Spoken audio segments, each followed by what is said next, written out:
What's happening? Thank you so much for being here. I am Chris, and this is the world famous Cool Cars with Chris, man. On today's fantastic episode, I took a little road trip up to Courage's house to do this episode from the backyard. Yes, we are live from the backyard at Courage's house because today I had something special to show him in person, and that thing is actually a cool car.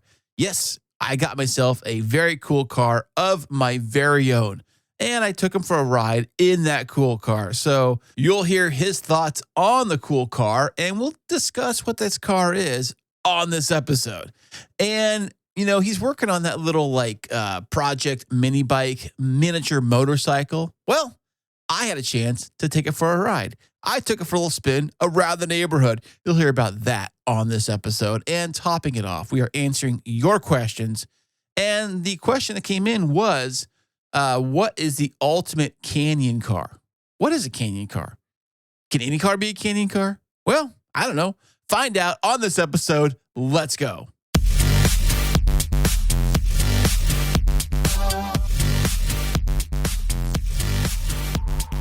Hey, what's happening? This is Cool Cars with Chris coming to you live back from Courage's backyard. How you doing today, buddy? I'm good, man. It's good to have you up here in the boondocks, I like to call it, up here.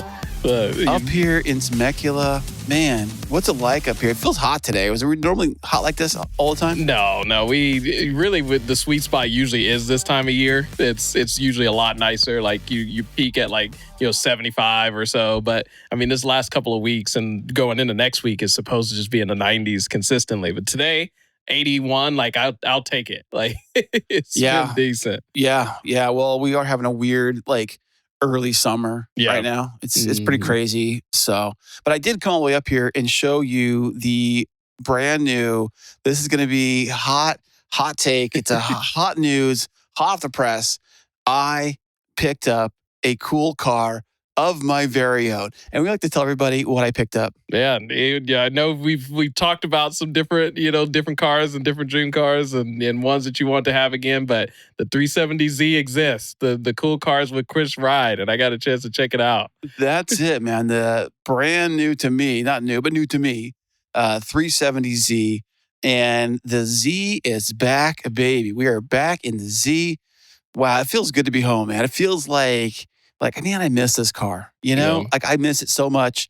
I had the other one and, for me, the Z, the Z car in general, I've always loved the Z32. I knew a lot of people had the Z31. Mm-hmm. My sister had the Z31. Friends from school had the Z31. I love that one. And of course, the Z32 was iconic. Yeah. You had the Z32. Z32, love that car. Yeah, it's I remember seeing it in movies. There was a few movies that had the Z32. Yeah. And have you ever seen Good Burger? No. I've seen clips of it though. Yeah, weirdly enough, it took me years to find out that was actually the hero car in Good Burger of all the random movies. I found out other ones, but yeah, the whole Good Burger, Keenan and Kel type thing. They had a red gloss red, and it was a 2+2 as well. It wasn't even a turbo model. It was, so that even was even cooler. Wait, was yours a 2+2? Mine was a 2+2. So you had a back seat, nothing? I had back seats for. I won't even say. Some people make the joke of back seats for legless passengers. People fit back there. Well, it's funny. The Mustang's kind of the same way too. The Mustang has got a back seat, but when I drive the thing, I have to be seated near the back where there is no leg room. Yeah. But I noticed on some modern two-seater, modern pony cars really is that the back seat slants, so you're sitting at an angle. And that way your feet kind of they're not, it's kind of they're a weird. Not straight out. They're kind of. Right. Especially because the back roof kind of slopes down, usually. So if it was normal, if you were sitting flat across, you'd be like this, you can't see, but your head would be ducking underneath the roof line. And a lot of those 90s cars particularly, they had the seat was actually kind of you sit into the seat. So it's not flat. it actually kind of like, it's like a bucket seat, literally, like that you sit down in. So you sink down in it. And I think that's another reason that they did that, so that your legs aren't going straight out, but they're actually kind of like, you're bringing your legs up a little bit to fit in the seat a little better. But I've noticed that in like the Supras, they had like the back seats. The Supra didn't have it. The first gen, or the Mark III Supras, they had back seats, and then those were like the concave seats. The Z had it, and that was just their way of, I guess, being able to potentially fit somebody back there. But you didn't want to be back there for a long period of time. No, I remember when I had my Nissan Frontier pickup truck, it had technically a back seat to it. It was the extra, we called it the king cab. It didn't have the 4-door, but it was like the suicide door that pops out. Yeah. And had space for a briefcase, but it had to have two little like flat like seats. I don't think they folded down or not. If I'm trying to remember if they did. They might have. Anyways, I've sat 4 adults in that truck, but it was like I had to move my seat towards the front much as I could because there was no slope back. There was a straight wall. It was just a seat, yeah. A straight, like an L-shaped seat, really. Yeah. And so not a lot of space in those things. But we took it up to Knott's Berry Farm. I remember 4 of us went up there in my truck. Mm-hmm. But yeah, so anyways, the Z is back. I've got the Z, and it runs great. I wouldn't say I got a really good deal on the Z. I mean, I probably paid about average price for the Z. Yeah. Those cars are kind of weird because sometimes you'll see some that are like as low as 10,000, probably salvage title and beat up, to like a mint condition Nismo for like 30 and above. Yeah. So it kind of runs the gamut. At first, I was looking at 350s, and then I was like, you know what? If I can find a good condition 370 that's priced about right, then maybe I'll probably do that. Yeah. That was good. We got a fun little deal. My little guys are around. This is the fun thing about doing this in our backyard. my little guys kind of hanging around. Podcasting from the backyard. That's the nice thing about this little gear I brought here is that we can do podcasting. Do it everywhere. Anywhere. And in fact, we're going to be doing it from somewhere special coming up. Find out. We're not going to tell you right now, but coming soon, we're going to do some live podcast recording. Yeah. And we're going to do video too. And it's going to be full production. Got the production team in the works. Yeah. And it's going to be amazing. Yeah, for sure. Hopefully not the little guys. Once he gets a little older, it'd be cool to take him out to an event like that for sure. But funny little tidbit is my little guy, he has 2 movies that he's crazy about. Oh, yeah? What movies are those? Will get his attention no matter what.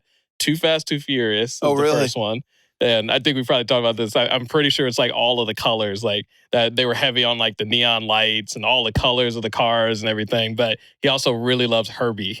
The remake or the original? The remake, the Lindsay Lohan I special. Never saw that. I remember seeing that when it came out, like hearing about it and stuff. I never that was when she was in her hot phase of like hitting all those movies. It was like Mean Girls, that movie, whatever else she did. I don't remember. Yeah. But yeah, I never saw that. I remember seeing some bits of the originals. Yeah. Disney, I think it was maybe. Yeah. Back in the day when and like Disney, the Love Bug, like they had that movie. Was that the same thing? I think I think they did have another Herbie, but yeah, I think the Love Bug, I guess, was like kind of like both the inspiration for both, I guess, or whatever, because they have both on Disney Plus now. Oh, Disney Plus has everything. Now. Yeah. I mean, well, at least everything is Disney related. It's almost too much, though, too. It's like when you go sit down and see a movie on Disney Plus or Netflix or whatever, you're just scrolling through the thing. Like, what do you want to watch? Yeah. I don't know. I don't feel like, I don't know what I'm in the mood for. Overload. But it is. But back to the Z though, because I want to get your impressions now of, having had the car and driven it. And obviously you had one before, like, how's the comparison of the two? But what's funny is that my first Z and this Z were the exact same color. Yeah, that's pretty funny. You would think that like maybe they didn't sell many colored choices, but they did, which is kind of ironic. So this one, I mean, obviously they're different cars. I mean, same car, but different, so to speak. The first Z, I really, really enjoyed it because like I said, I always loved Z cars. Yeah. And it was a chance I picked it up in a different time in my life than it is today, obviously. Yeah. Not much different though, but I did have like when I bought the first Z, I bought it because I wanted a Z. Like I just wanted to have. I never had one. I wanted a sports car. People called it a midlife crisis back then. People are calling it a midlife crisis again today. Yeah. But I guess they feel different. I mean, they're different cars, but They not really though, because they drive very similar to each other. I mean, Yeah. the other one I had was pretty much stock. Like it had nothing done to the car at all, other than wheels and bigger tires, and I think that was pretty much all it had done. Then I did the exhaust on it, Mhm. full X pipe, and full dual exhaust X pipe on the other car. Which this one is, maybe I'm dropping a little hint, but this one maybe getting a similar treatment pretty soon. Oh, definitely, definitely. In fact, as we record this tomorrow, I'm taking it into the shop, and we're gonna do a full X pipe, dual exhaust X pipe mode of the thing. And because right now all it has is the axle back system on the car, which is basically you go from your rear axle in the vehicle, and because your mufflers go from where the cats are, which are probably closer to the transmission up front of the car. So from there all the way back to the back axle is pretty much stock. Yeah. And it's kind of messed up, to tell you the truth, because there've been a lot of scrapes and bumps and things on that car. The undercarriage of this new car, not the prettiest sight to see. And so it needs to be fixed anyways. I'm like, well, if I'm going to fix the exhaust, I might as well just rip it out and put a full-on system that I want. Yeah. So the full-on X pipe and dual exhaust is going to be happening in the brand new Z. But it still sounds okay. I think even for just having the axle back, Yeah. it sounds okay. Yeah. It could sound better. You get a little bit more, like, you haven't driven in it with you. You get a little bit more of the induction noise. Like, Oh, you think you hear more of the intake sound? Not necessarily like the like at the. I think you do get a little bit of that, but you do hear like just that movement of like the air into the. You hear more of the engine, but in a good way, because I mean nothing sounds like a Z in that way. Those engines, I love the VQ engines. They sound great. They rev great. Yeah, they've got power, a lot of mid-range power. It's I think, in my opinion, personal opinion here, hot take here, I think it's one of the best V6 engines ever made. Ever made. Yeah. I mean, there's probably a few out there. People say, well, this car or that car, this car. But V6 naturally aspirated engines, I think it's got to be at the top of the list. Yeah. Because if you would have said 6-cylinder, generally speaking, I'm sure there's some Porsche guys that are going to fight you on that. But when you're talking V6, those are V engines. No, they're straight. Yeah, or straight sixes are different, or flat fours, or flat, or the flat sixes that they use in the Porsches. Yeah, those aren't the same thing. I mean, it's not like V6 engines. I think it's. I think that's a solid argument. The VQ has got to be one of the best V6 engines ever made. Just durability, power, sound. They really over-engineered it pretty well. Yeah. I mean, using pretty much the same formula for 2, almost 3 decades, really. Because it is an older engine. They don't make it anymore. That engine is done. They don't make any new VQ engines. But there's so many out there. Yeah. I could see people using these VQ engines for all kinds of different things. I mean, people engine swap everything. I've seen people engine swap 370s with Hellcat engines or whatever. Yeah. I mean, you can do whatever you want. I think the ones that drift, the people that do the drifting versions of that car, they rip that engine out and they put something big, like a V8 or something, supercharged, turbocharged, whatever. So, but yeah, I mean, the Z is back.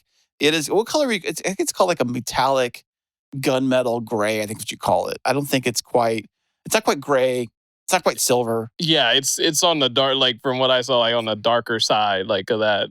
I think gunmetal. I'm sure they got some interesting color code or whatever name from the factory that they have. I'm not one of those that knows colors all by the names, but it's a really cool color, especially in the afternoon time frame where you get it, even when you pulled up, you hit it, you see it in a certain light, and it's got a darkness to it, but then you start to see some of the light come out a little bit more in it, but.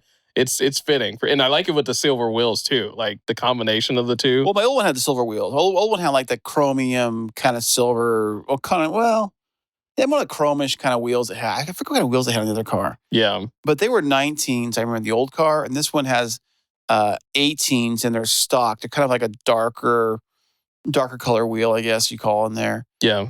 But it does have bigger brakes. This was what we were talking about a little bit of curious. Well, I'm pretty sure they probably aren't stock, but it's got some pretty beefy brakes, size wise and slotted and drilled too.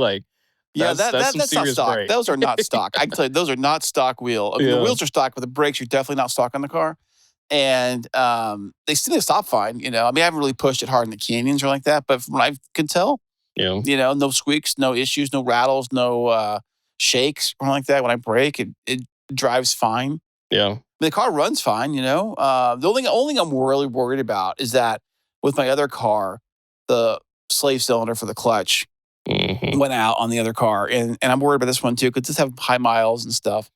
But the part of me was thinking like, well, maybe it went out on the last guy, and maybe the last guy already fixed it. That's what I thought because this has more miles than my other car did, and I'm thinking like, well, the other car had those issues at this mileage point.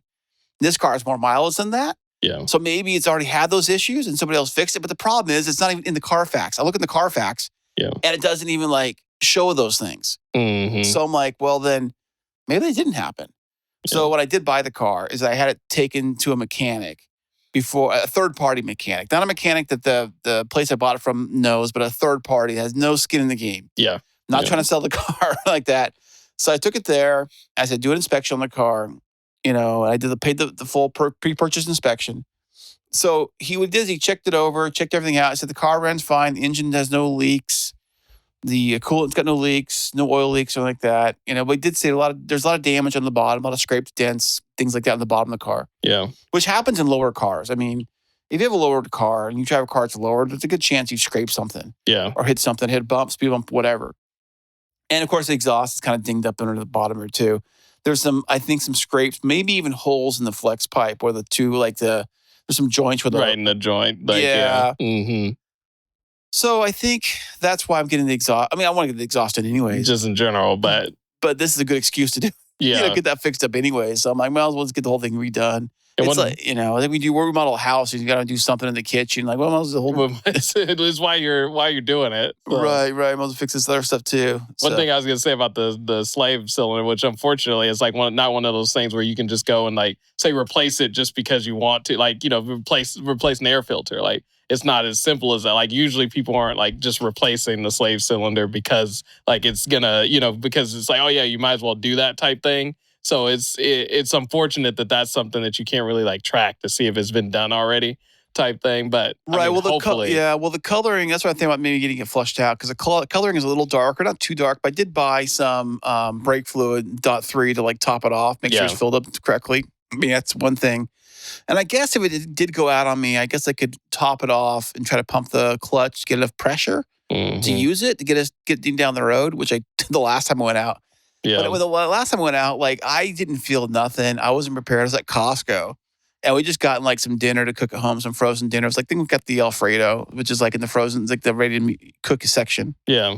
So it's in the back of the car, you know, a few other things. And I'm just leaving Costco and like use the clutch pedal. And all of a sudden, like it went down to the floor. And I'm like, well, that's odd. Why is it not? That's weird. Like I put it down the floor, shifted in gear. It wouldn't shift. It was like grind. I'm like, what is going on with this thing? That doesn't seem right. And then I realized that as I pull the clutch back up and tried it again, it wouldn't do it. I'm like, oh, the clutch is out. Like it dawned on me the clutch is out. So I kind of like shoved it in gear, like grinded it to get into a gear. Got through a intersection. Yeah. Did you have to run a light or run a stop sign? I'm trying to remember if I did or not. I think it was green to go, but it was like it was traffic on the left side because people get on the freeway. So I got on the right side of those guys to get around them. Yeah. To get through the green, and then I think I didn't run a red light, but the next intersection there was like a big parking lot for the trolley because it's near the trolley center. Yeah. So I pulled into the trolley center parking lot. It was a big open space. Parked like right in the middle of the parking lot practically. Stopped the car, killed it, shut it off, checked the hood, and like under the car was all the fluid from the slave cylinders all on the ground. The little like reservoir was like completely drained, empty. That's what made me thinking that if I had the reserve, if I have like a canister of it, you could probably top it off and maybe pump it enough to get enough pressure to like use the clutch. I'm not sure. I've never had that situation. Knock on wood. Yeah, hopefully not. But that's like the big thing I'm kind of like worried about, I guess, with the car. And the car does have some weird noise in the transmission, and it has a weird clunk it makes. I can't figure this out. There's a weird clunk when you shift. I'm trying to research this. When you shift and land the gear, it makes like they call it a drivetrain lash. Yeah. Do you feel it more towards like like what the differential, like does it feel like it's coming more from the because I've heard about that. Yeah. Yeah, so I think it's slack in the drivetrain. Maybe it's bushings. Maybe it's an older car. I have no idea. One thing I was going to comment on you because you mentioned kind of like the you kind of hear like the transmission a little bit, like a little bit of the transmission chatter a little bit, and I kind of noticed it. But that was something that I've heard on, and that is pretty common on those too. That actually really isn't like an issue, surprisingly. Well, it sounds like an issue to me. I don't know. It sounds weird because even my car does it, even with the automatic transmission. It's kind of loud, but I was researching it back in the day, actually, when I had my Z, and people were saying, yeah, like actually this is like is common, and like, you know, as long as you're like, as long as your fluid's fine, like usually you don't have any issues. But it definitely, obviously, if your mechanic tells you something otherwise. But well, he did write up in the report that the transmission makes a noise, slight noise or whatever. That's what he wrote up. But you know, yeah, I mean, other than that, well, I did ask the mechanic. I said, "What do you think with this car? Should I buy it? Like, would you buy it? Was it worth buying?" Because that's like the main thing, really, you care about. Really, when the mechanic does a full inspection, you want to make sure it's worth buying. Yeah. Because if he says it's not worth buying, and be like, "Well, I'm not going to buy the thing." If he said, "Oh, it's a freaking bucket of bolts, don't buy it." Yeah. Like if it was a Range Rover with 200,000 miles on it, and you know it's got every check engine light on the dash on the board, he'd probably tell you stay away from this car or whatever. Yeah. But no, the thing was, main thing also too, I want to make sure it ran all the codes. He plugged it in to the OBD2 scanner. Yeah. Or what are the better one they have, because they run smog checks there and all that stuff there. Yeah. And he said he ran like a sample test of like 300 starts or something like that, or the last 300 starts, and there was no check engine lights at all in the last 300 cycles or whatever he said. That's good. I didn't know it was really like a test that you could do. That's a good test, actually. Yeah, I think, so that's good then. And my main concern was with the fact they had the modifications, and I didn't know if it had a tune or not in the car. Yeah. Maybe it did, maybe it didn't.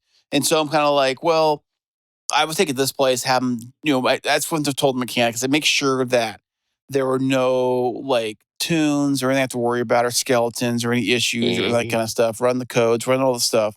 And he said, ran out fine, came out fine, everything's fine. So even 300 cycles back, what you think about, it's probably about, I mean, in real, you know, data, what is it like? How many starts you think we do in a car in an average week? At least 5, one to work, one back. Yeah. Probably. When a day, yeah. Like, you know. Yeah, probably. I don't know. I can't do the math on this real quick, but probably 300 is probably about a couple weeks worth, maybe 1 month. I would think so, yeah. Maybe a month's worth of starting the car. If you weren't driving, it was like something like that being maybe more like, unless they were daily. Like if they were daily. I think they were, because the miles kind of add up.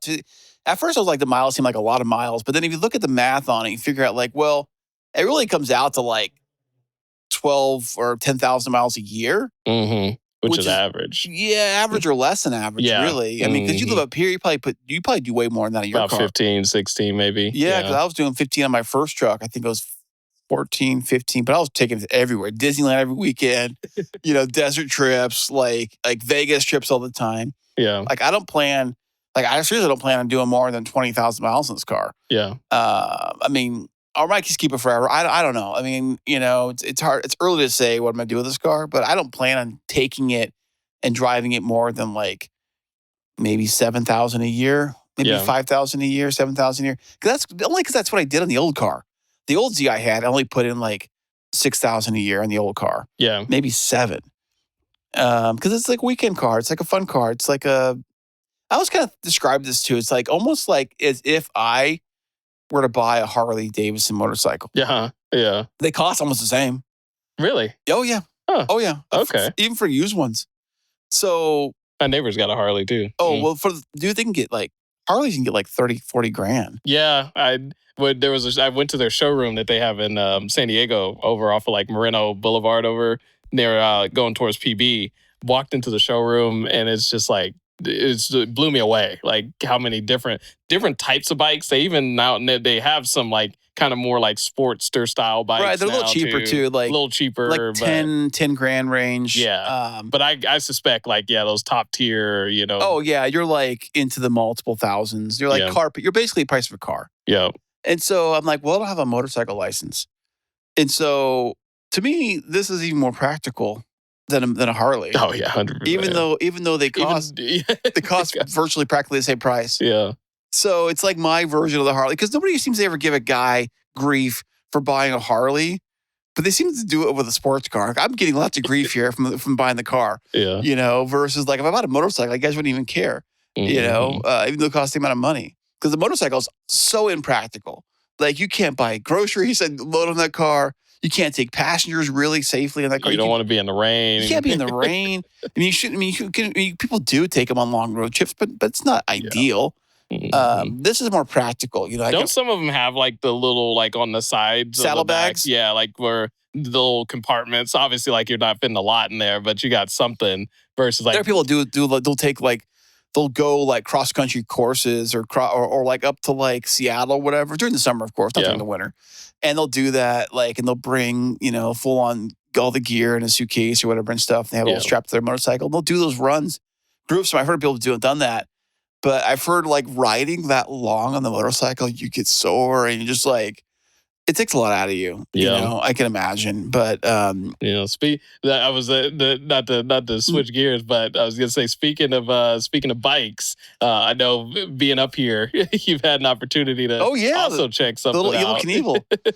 Little Evel Knievel bike. Mr. Chris has had a chance to. One thing we were talking about with Chris, not to out you on this, because Chris is a pretty tall guy. I'm about 6 foot-ish. And this is coming from a guy that's like 5'5". So I'm like, Chris is a tall guy compared to me. So seeing him on the mini bike, he's it's like a clown on like a little miniature motorcycle kind of thing. Yeah.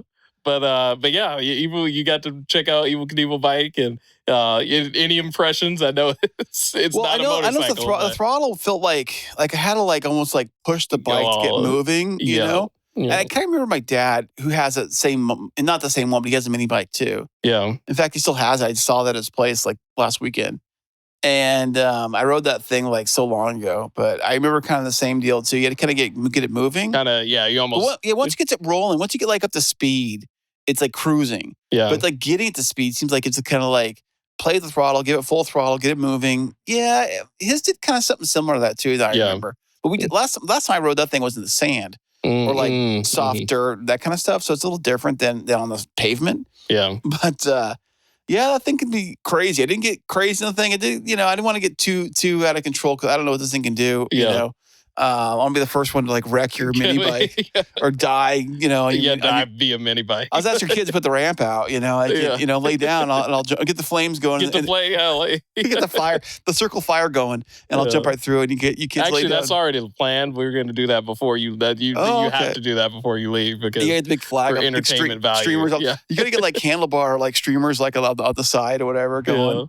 And those, I'm curious when they did those in circus acts, like were they mini bikes or were they actual motorcycles? I've just thought about it and was picturing in my head. I'm curious. I don't know. I know when I saw the Avengers, they did a play in San Diego. It was like Avengers, the Marvel Avengers Live, they called it. Oh yeah. And they had like Captain America riding a motorcycle in some of the scenes. Yeah. And it was like a small motorcycle like that, but it was something like you're saying like a stunt motorcycle. Mm-hmm. But I don't remember if it was electric or if it was gas. I don't remember. It might have been electric. Yeah. But they had sound effects playing and music playing. Yeah. That was a crazy show, by the way. They had like all kinds of crazy stuff going on that show. It was crazy. The Avengers on ice, but well, it wasn't even on ice. It was like in the theater area at the sports arena at San Diego. Oh yeah. Which I don't think they call it sports arena anymore. I think they call it it's Pachanga Arena or something. It is, which is weird because we have Pachanga here up nearby us. Like it's how fascinating. Pachanga Casino, and so we've been there for a show, kind of here and there, and.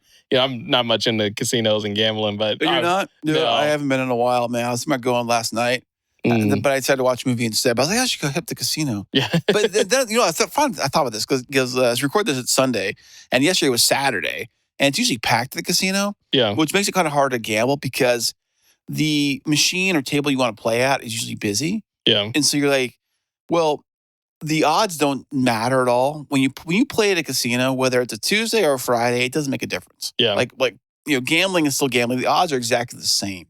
So I'd rather play when I have a choice of a machine or a choice of a table that I can pick versus when you go there on a busy night and you have no choices, but whatever's left, the loser machine is left. Yeah. And you're going to play that one. Yeah. I always see these people on Instagram. It's always a funny bit on Instagram. People say the only machine that always guaranteed to pay out it's the ATM machine. Yeah. That's no matter what, like you'll get something from it. Like Yeah, if you got to pay the fee. the source is questionable of where it's coming from, but I think Verona claims, my sister works there, Verona Casino claims they have no ATM fees because other casinos charge. This is true. Yeah, but I think your bank still charges you whatever they charge to do it. Yeah. I've only done it a few times. I've been up at the casino one time and I'm like, I didn't bring any cash. I didn't plan on gambling, but I was with a girl, we're on a date or whatever, or something like that for dinner. And she's like, well, let's play a little bit. So I run to the ATM and pull out like $100 or whatever. I figure what it charges to do that, but maybe $20 to get your $100 or some ridiculous amount of money. But I mean, gambling, don't do this, kids, because you don't always win. I mean, it sounds fun when you do win because I've won a few times, but I've lost a lot too. So it's one of those. You got to know your limits and whatnot. Well, if you're gonna play for fun. Like know that the $200 you took to the casino, you throw out the window. You know, it's money. It's money. It's not money you need for like groceries or whatever. Or rent money or whatever. That's the worst when you blow your rent money. Because I was at the casino, man. Let me tell you, I when I used to work there, my department was not allowed to play the machines because we worked with the machines. Mm-hmm. But the security officers were allowed to do whatever they want, and we worked with the security guards. And one security guard was a big gambler. Like, you get your paycheck, they let you cash your paycheck right there at the casino. So dangerous. and so he would cash his paycheck and he would go straight to the machines after work and play. Yeah. And he was telling me a story, like one day it was payday. He cashed his check, went to the couple machines, and he was down, like that was his entire paycheck, like rent money, you know? Yeah. And so he played it down and then he hit some, I don't say the jackpot, he hit something to bring it back up to where he like basically got his money back pretty much and cashed it out. And he's like, oh my, like literally like almost lost my rent money kind of thing. And that's kind of scary. I remember at Verona years and years and years ago, they had this program that I used to do because there was a prize involved. When there's a freebie, there's a prize involved, and you think like, well, what's the catch? So the catch is that this event they had used to be called Double Your Paycheck. Mm. You would bring your paycheck, like an actual payday paycheck, to the casino, wait in line, and you would literally cash your paycheck, give you cash for your paycheck. Yeah. And then they'd spin this little wheel or draw a number or a ball or something like that, and you a choice of prizes. And everybody won something. You're guaranteed to win something. Mm. The bare minimum was like free buffet dinner. Yeah. The high end, they doubled your paycheck. So whatever your paycheck was, we'll double that. Yeah.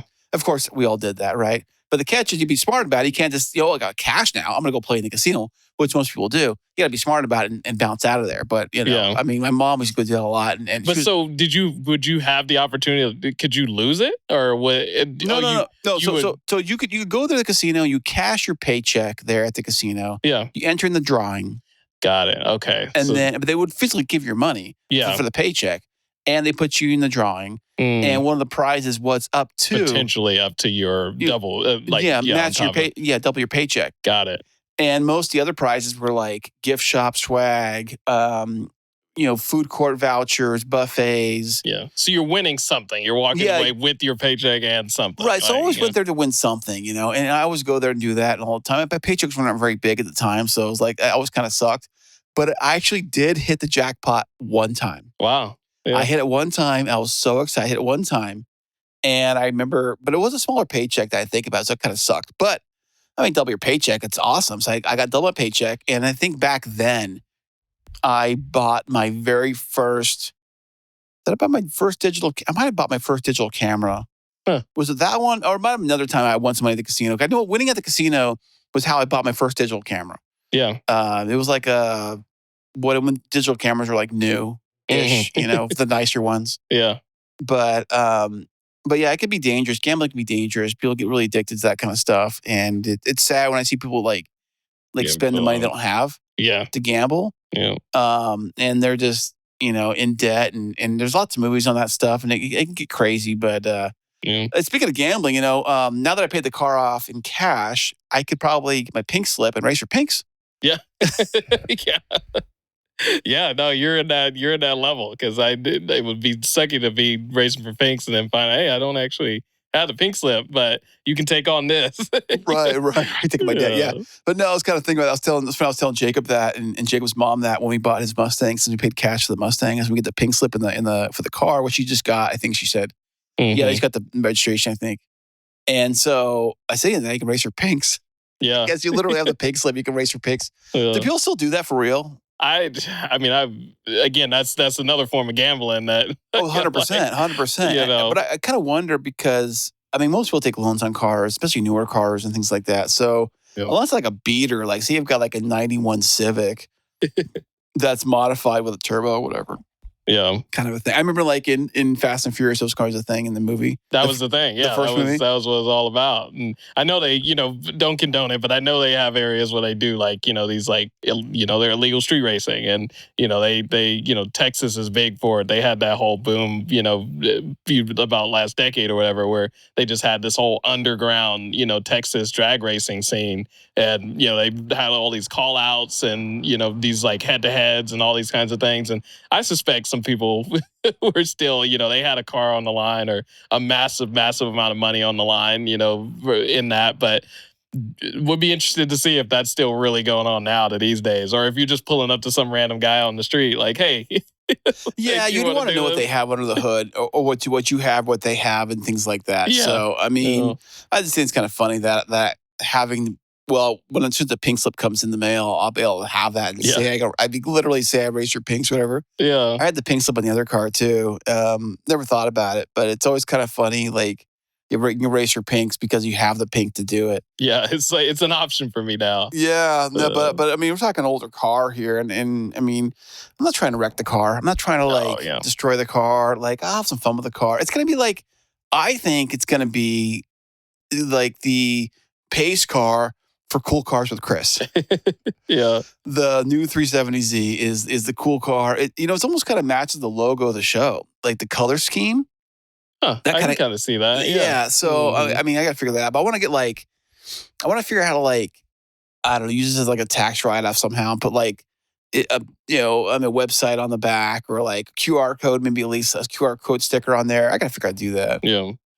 Well, we won't do a pink slip race, but if you ever got to the point you were down for it, it would be great to get the N and the Z out to street legal. Oh yeah, out there, nice little 330 foot, nothing crazy. I got to have that transmission. I want to get the gear oil flushed. I want to check out the transmission first. Make sure everything's dialed. Yeah, I mean, I don't want to break the thing up there, and then what I got to get it back somehow, or whatever. Because that's a good for you because it took you right on an hour to get here. Yeah, right? something like that. A little more. So that's a good hour and a half for you in terms of a drive. So, but yeah, if it ever happens, it'd be a nice little Cars and Chris showdown, and all we got is bragging rights between each other, I guess. Well, you got like modern tech and turbos and tunes and things like that. Hey man, sometimes the tried and true method. Sometimes that's all it needs. But did the car feel fast? So we go from riding the thing. How did it feel to you? No, so we were talking about just the power delivery, and it's linear. I haven't necessarily. I mean, the M has the same powertrain, similarly at least, but I've gotten so much used to the turbo powertrain where your turbo kicks in at what RPM? About like 26 to 27. So before that, what do you feel? Yeah, if you if you mashed it at second, at 2,000 RPMs, there'd be a lag. But from 0 to that, what do you feel? Does it feel like you feel kind of linear, kind of like power? Does it kind of just feel like it's not doing much? No, it gets up pretty quick. Even it's a smaller turbo, so even at the lower RPMs, you still feel it kick in. But it'll take a lot more of the boost to actually, if you're really trying to get off of the line, you can go. But your boost, my boost gauge spikes pretty quick. So sometimes when you're leaving from the light, if you don't give it enough gas, you'll kind of get a little bit of that bog down until the boost kicks in. But if you launch it the right way, it'll kick in pretty instantly, and it pulls pretty heavy all the way up until the top. But again, if you mash it from say 3,500 RPMs, there's a little bit of a kind of builds up, and then when you see the boost gauge get up to 10, 15 psi, then it just starts to rev out. I feel with the Z being in it, it was more of it revs out, it starts up, but it builds the whole time. Versus turbo is maybe not a lot of build at the start, but then you just kind of have this punch.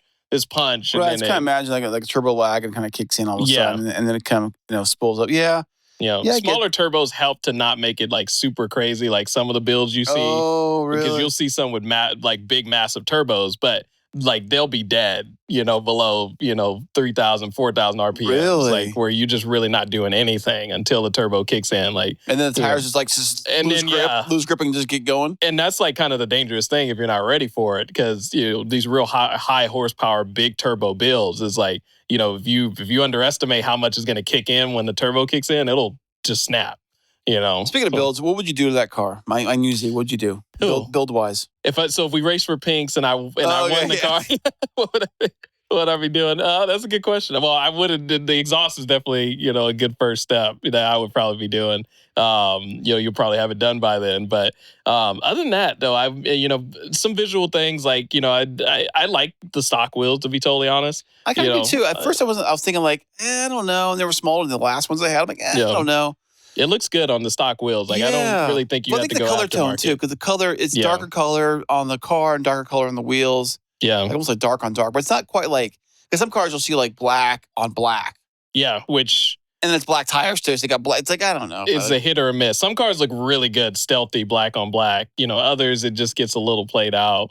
But yeah, visually, I wouldn't. I even like the spoiler. The spoiler is aftermarket too on yours, and I like that. Yeah. I would just look, probably for some power mods just to maybe get it up a little bit more. Well, it does have that intake in there, which I have to filter for. I have to figure out how to change the filter in the thing. It has a cold air intake, but it's like I forget the brand is, but it kind of loops in under the bumper and connects. So the filter sits in the middle. Yeah. So, because on the 370s, there is a dual intake. So, it's got dual air boxes and dual intakes into the HR motors. I think on the 350, the HR... the earlier ones. The later ones. The ones that were like the, I think, 08 maybe, had it.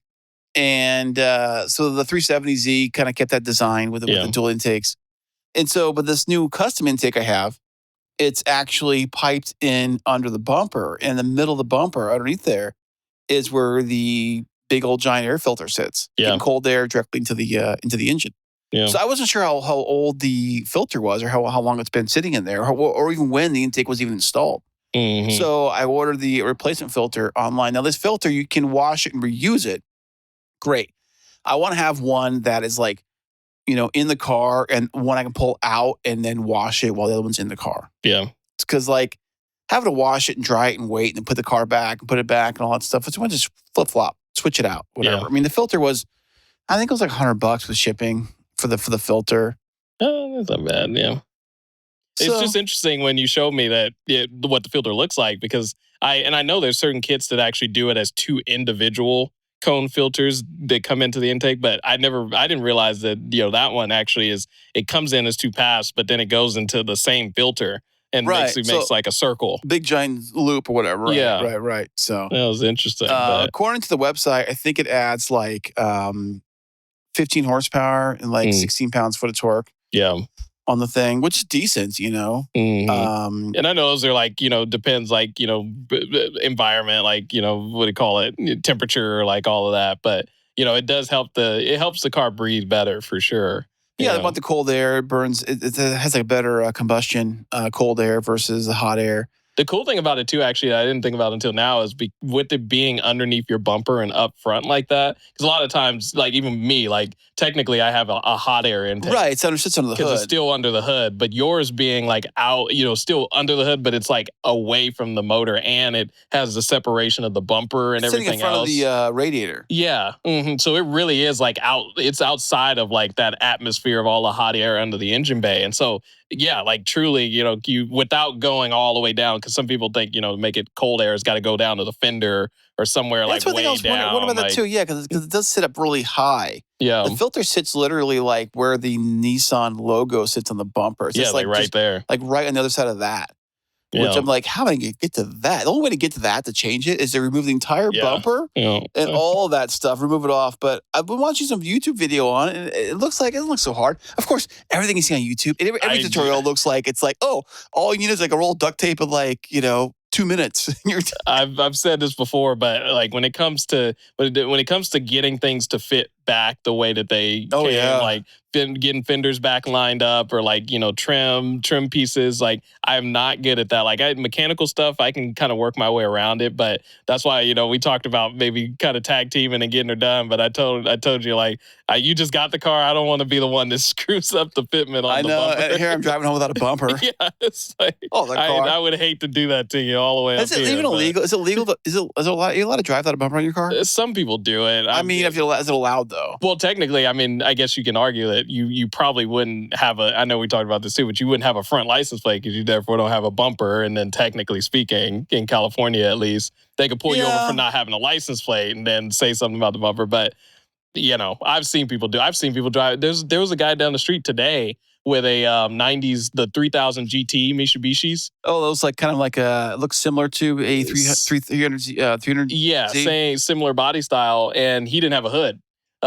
He'd have a hood on, and it looked like he did it on purpose that way. And so, people kind of do what Well, they want to do. show off their car. I get it. Like have the hood open or no hood or whatever. I've seen a lot of builds like that too, especially on Instagram where they have especially a big blower stick out the roof. I mean, out of the hood or something. Or big. I've seen people turbo. like just cut it. Yeah, like either cut like into where the turbo is, or even have the dump pipe come up out of the hood. Like I know a lot of people that do that kind of thing too. So yeah, you can Knievel your car and do all those kinds of things. I don't think I will though. I think it's just I'm gonna keep it the way it is for the most part. Maybe do a few minor things here and there. I can't imagine especially here in California. Like, what are you gonna do? It's a little tough. Yeah. Although I heard that there's all these like little posts and things, which I don't know how. I take them with a grain of salt, but that like with some of the new legislation is passed, that some of the harsh like California rules and stuff are starting to drop, and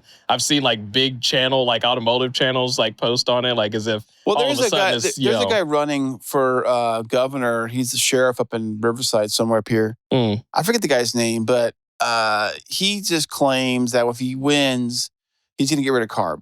Mm-hmm. He's going to get rid of all that stuff. You believe that? I don't believe he's going to win, to tell you the truth. I mean, I don't think he's going to win. People say he's winning. He's front runner for the Republican Party, but I don't think the Republican Party is going to win California. So it doesn't matter. So that in the water. That's what I'm thinking. But so I mean, I remember a while back when I had my other Z. I just got the exhaust done on the car. And they passed that like exhaust loudness. What was it? It was like no exhaust or a certain decibel or some crazy. Oh, the decibel, yeah. Uh-huh. That happened. They passed. I remember they just passed that, and I was kind of worried about that. But my car was never like that loud. I mean, I've heard some Z's. Yeah. Like I was at a station doing a delivery, and one guy drove by, single exhaust, must have had a tow me or something like that. Yeah. And I swear I heard a thing like 4 blocks away. It's real easy to make those things literally like trumpets on wheels. But why is that? Why is this the way the motor is? It's just, I mean, I don't know. That's a good science experiment to kind of understand like what makes them so shouty when you. Can you make any car that loud though? I mean, you can, yeah. I mean, you've seen like straight pipe like Mustangs and. Well, I mean, like a Mustang. I mean, like a minivan or something. Could you make? I mean, could you make that theoretically like a minivan like loud as a Z? I don't know if you could. I think the 300 or 370Z, the engine, the VQ is designed to scream. It's designed to get loud. It's designed to go high RPM. Yeah. It's designed for that kind of stuff. I think regular cars, the main way you do that is probably like, I've seen like people when they're getting their exhaust changed or something, they'll like drop it from, say from the cats. And then start the car up, just for the heck of it, and yeah, I mean, it sounds terrible. I wonder if they're going to do that with my car when they're putting it together. I'm not going to be there. I'm just going to drop it off and maybe get an Uber or something back to the house. Yeah, this takes me like 4 or 5 hour job. So I'm like, okay, fine, whatever. I'll just drop it off and then head back. I'm going to try to get a video before and after. Yeah, that'd be cool. Or at least pictures or something before and after. I remember the last one I did, and when they were finished, and the guy backed out of the bay.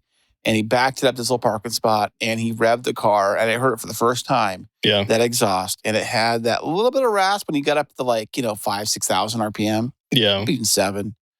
And I was like, "What? That's my car?" Yeah.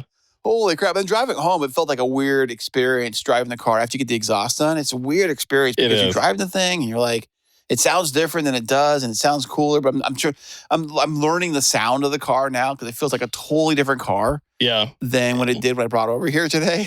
It's such a cool experience. I've had that experience twice now. One with the 300ZX, and one when I did the muffler delete on the M a while back, and it was the same thing where it's like when you hear it for the first time, like it's just like us car guys, like we get super excited, and then, Well, you get used to your car too. If you've driven your car a while, you keep driving, you know what it sounds like. You like, especially with a manual transmission. Yeah. Like, Mhm. like I just kind of like shift by ear, I guess, a lot, you Yeah. know, and I kind of like feel what RPM it's at and shift like that kind of stuff. And, Yeah.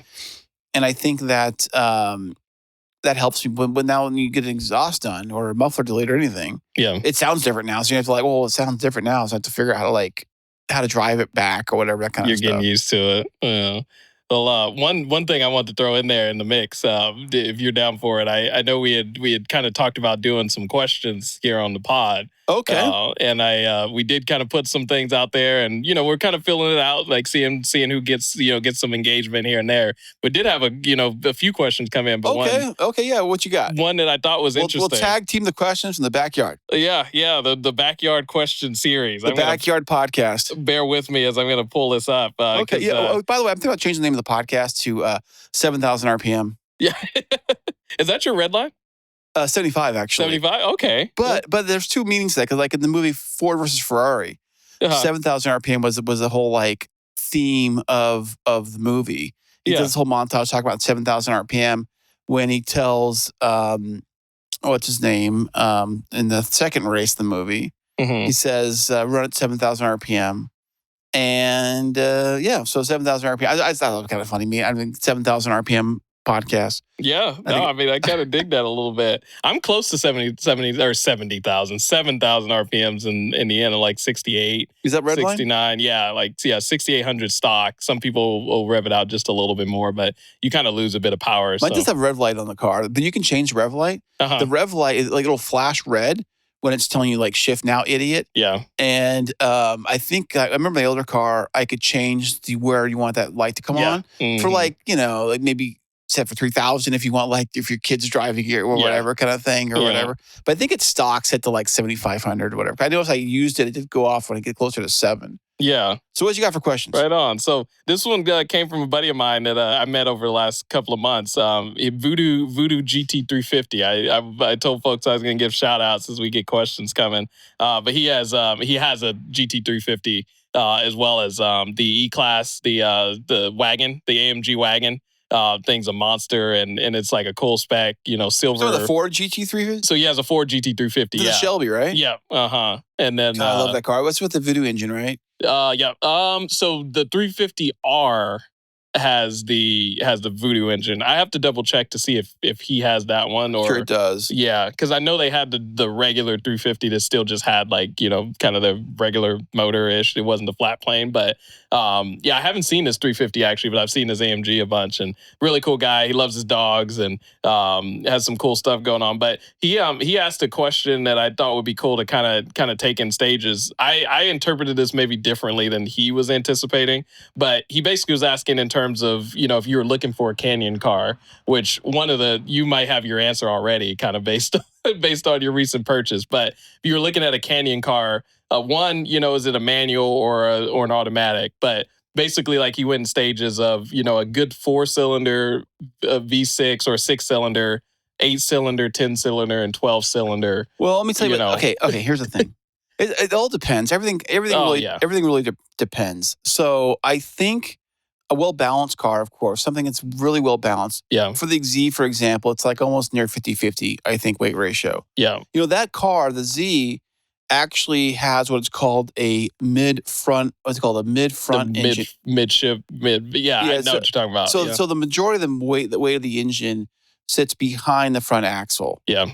So it kind of gives a more of a balanced car. But as far as like cylinders go, I think probably the thing about having a V8 or V12 or whatever, I haven't driven any Ferrari or Lamborghini, so I can't speak on this. Yeah. But I can imagine that they don't rev up as quick as a 4-cylinder does. Mm. So if you're going from the canyons and you're going up and down the RPM range because you're going gas to brake, for the turns, yeah, you would think you want a car that can hit those RPMs, go from low to high pretty quickly. Mm-hmm. So I think of probably a smaller displacement, maybe. That's in your Miatas, your S2000s. I'm just thinking, something that can go from like quickly up to the rev range, back down again, back up again, versus a V8, which kind of this kind of take a little while to get. Well, it depends. I mean, when you say that though, because I feel like for me, like V8 is kind of the cutoff point to that point, like where you're still kind of in that range of you can get some kind of revvy V8s. Like I think even the Mustang V8s. Yeah, I'm sure it does. I just don't know how. But I think how quick it gets there. I do agree. Yeah, like the 4 cylinders, even like the Z and like the 6 cylinders, like. But even the Z takes a while to rev up there. It's not like it's not like from 0 RPM 1,000 RPM up to like 7,000 RPM really quickly. It still takes time to get up there until you slap the turbochargers on it. Oh, maybe that's the problem right there. But and as far as like stick shift, man, I don't know. Like I think paddle shifters might be easier. Yeah, just because your hands are already on the wheel the entire time. You gotta flick, and if it has if the car's got a double clutch, even better. Because you're already like boom in gear, downshift, upshift kind of thing. A lot of people kind of had that argument that you don't really get that engagement with the like a DCT or whatever, but I think that it's like, I mean, when you look at any like, racing series now, like F1 and all of that, like, your true engagement, a lot of like, I mean, we love manuals and for the reason that they feel a little bit more. Well, you've seen those race car manuals they use that it's just like a motorcycle. I don't know what kind of manual it's called, where it's like just one. You just move it up. It's a sequential, like or back. Up and down, Right, it's like up, one gear, and then down. It's like kind of thing. That's an intense, that's a different feeling altogether. Where you're still almost getting the manual, shift, but it is literally. Those clutches in those things are no clutch in those things. Some of them do, but some of them, can operate basically like like you're not having to do your foot, pedal. But some of them, you're still manually. I feel like it runs like a motorcycle. Because on a motorcycle, when you shift a motorcycle, you run the clutch in your hand. Yeah. And you tap it down. Was it up? I think mine was down one, and like you put your foot underneath it and you pull it up for the next gear. Up. That's interesting. Down. But that you don't seems know, like easy to kind of screw up. But you don't know what gear you're in. You just kind of feel for it because you can't see what gear you're in, obviously. So does it automatically, when you stop, does it automatically stall out like you? Okay, so it does. Yeah, it'll stall like you would in the other vehicle. Interesting. You get in fourth gear, you're stopping at fourth gear, you'll stall it. Yeah. Same kind of concept. So. No, that's interesting because I'm on a similar wavelength. Because I love supercars and I haven't driven anything above like 8 cylinders, but I love the Aston Martins, the Lamborghinis, Ferraris. But I think there's a certain point where you get past like maybe like the older like Gallardos, like the the V10 Gallardos, or even like the R8. Like the R8 is actually like a really good example because they had a V8 and a V10 of that, where that maybe could be a really good canyon car, but more so for me, kind of like what you said, is the size. Like, because when you're in the canyons, you want something that's really kind of short wheelbase, nimble. And, when Corvette's kind of long, I think, things like that. The C6 Corvettes and things like that. I mean, the C8 really does, it's an awesome car. But the C6, I think, was a good, like, good size car, like C5s, things like that. But yeah, I think really it's like the size that. Well, take a look matters, at what they run at Pikes Peak. I know they run a lot of electric cars and things like that, but like that literally is a canyon run for the most part. Yeah. And so I don't think they use any really long wheelbase for those it's kind of shorter, smaller, cars. Yeah. I don't know what kind of engine they run on those things, to tell you the truth. I haven't really followed up on Pikes Peak stuff. Oh, yeah, all different kinds. Like you said, EVs are big. I know, but that's why I keep seeing a lot of EV stuff. Yeah, Hyundai got a whole thing. One of, I don't remember if it was Randy Pulse that raced with them or it was Amelia Hartford, I think. One of those, kind of bigger names that raced with Hyundai's team and raced the Ioniq 5N that they have for the event. Good old N series, huh? Yeah. They that's been some of their play now with the EV stuff. But yeah, I do think though that like, for canyon driving, like you want something that's really small, nimble, like, you can play around with the engine displacement. Like I love a V8. Like I feel like that's just kind of that's a good spot. But I mean, Miata S2000, obviously like the hot hatches and things like that, because they're still smaller cars. They feel good. And I would say also rear wheel drive on that too. Yeah, because, I could see that. Yeah, I mean, Honda Civic and things, or old Acura Integras, those are all fun. I guess it kind of depends. The thing about a car, having a cool car, or any kind of car, it kind of depends on what you're going to use it for. Yeah. What feels good for you. Can you drive it or not drive it? You'd be surprised how many people like who cannot drive a stick shift. Yeah. And like I kind of feel weird dropping the car off at any kind of shop. It's like, okay, well, and they're like, look at the thing and the stick shift. Like, what do I do with this thing? Or what? I remember my other car when I had in the shop getting the brakes done or something, and they said, "Oh, we're waiting on someone who can drive it to like bring it around the front for you." Yeah. I'm like, what? That happened to me at the dealership the first time I took the N to the No dealership. way. The lady was like, "Oh yeah, like we'll go." They were busy that morning too, and like we'll go get your car taken in and everything. And she was the one who went to go turn around and take it. And she opened the door and she said, "Oh, I got to go get so and so to bring the car up because I can't." Well, that's drive what I always tell manual." everybody. My car literally is unstealable. Yeah. Nobody can steal my car. Yeah. Well, I got a key issue like you know about, but also other than the key issue, like it's unstealable. Yeah. Like nobody can steal that car. I feel like I leave the key. Well, I don't leave the keys in it, but like literally, like The windows down. And yeah, like what are they gonna do? They take stuff out. I don't keep anything valuable in there.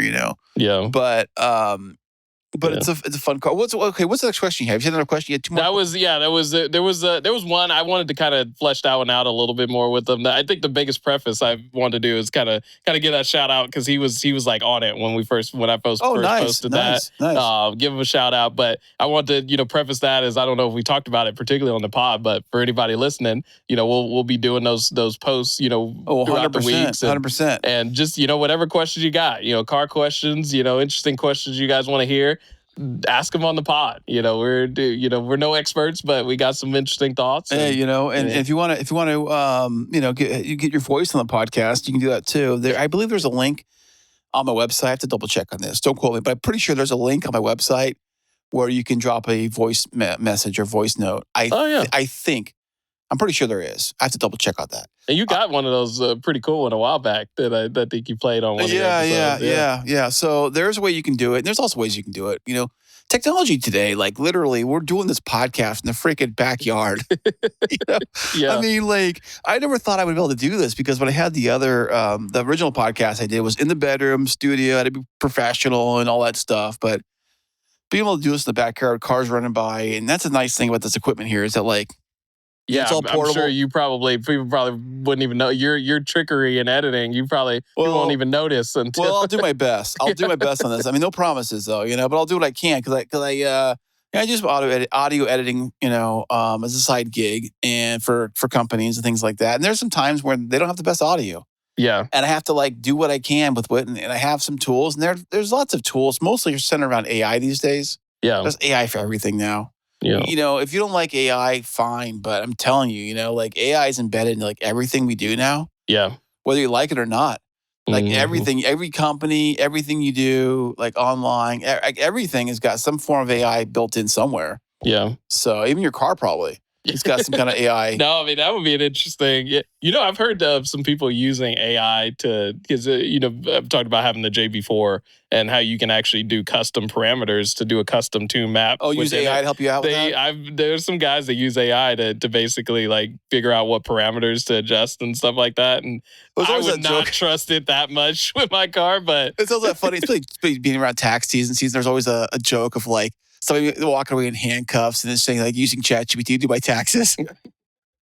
Full the way.